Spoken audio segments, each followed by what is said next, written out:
Il existe une abondante littérature financière montrant comment les exigences de reporting financier et les mécanismes de bonne gouvernance peuvent inciter les dirigeants ni à gaspiller les opportunités en sous-investissant, ni à gaspiller les ressources financières en surinvestissant. De manière complémentaire, Chen, Xie et Zhang s'interrogent dans un article publié dans le Journal of Corporate Finance sur l'efficacité du suivi des analystes financiers comme moyen de monitoring externe conduisant les entreprises les plus enclines pour les unes à sous-investir et pour les autres à surinvestir, à moins dévier de l'optimum. Pour tester cette hypothèse, ces auteurs exploitent un échantillon de 4991 entreprises américaines non financières entre 1983 et 2011. Les données concernant les prévisions des analystes proviennent de la base IBOS. Les données comptables proviennent de la base Compustat et les cours boursiers de la base CRSP. La part de capital détenue par des institutionnels est fournie par la base Thomson Reuters Institutional. Au total, il dispose de 31 544 observations. Deux types de mesures de la qualité des prévisions des analystes sont ici utilisés. La première est un indicateur de précision égal à la valeur absolue de l'écart entre la prévision médiane des analystes et la réalisation du résultat annuel. La seconde est la dispersion de ces prévisions. Ces deux mesures sont normées par le cours boursier en fin de période et multipliées par -1 pour être croissantes avec la qualité.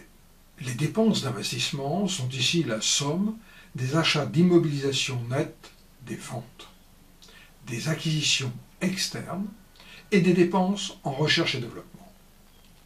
Elles sont normées par le total des actifs. Les entreprises qui détiennent le plus de trésorerie et le moins de dettes sont supposées être les plus exposées à la tentation du surinvestissement. Un indicateur est construit à partir des rangs des firmes dans l'échantillon suivant ces deux dimensions. Le modèle de base utilisé est un modèle de régression où la variable dépendante est la mesure d'investissement et les variables indépendantes sont l'une des mesures de qualité de la prévision des analystes et une variable d'interaction entre cette mesure de qualité et l'indicateur de potentialité de surinvestissement.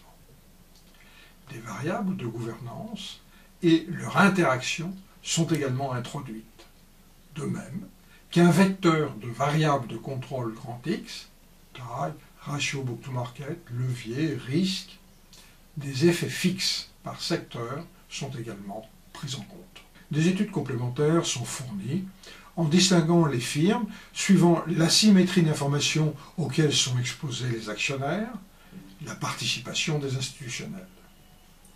Par ailleurs, est proposé un traitement de l'endogénéité potentielle entre décision d'investissement et qualité des prévisions des analystes. À l'aide de ces estimations, Chen, Xie et Zhang mettent en évidence une association négative significative entre le niveau d'investissement et la variable d'interaction précision des prévisions d'analystes et exposition au risque de surinvestissement, du fait de la forte présence de liquidité et du faible endettement. De même, ils mettent en exergue une association positive significative entre l'investissement et les mesures de précision quand les firmes sont exposées au risque de sous-investissement.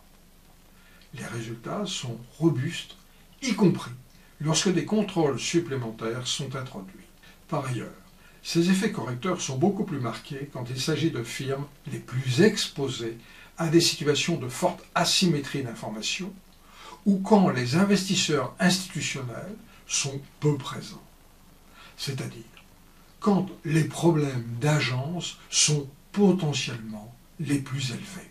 Au total, les résultats fournis sont en accord avec la thèse selon laquelle les analystes financiers jouent bien un rôle de monitoring externe.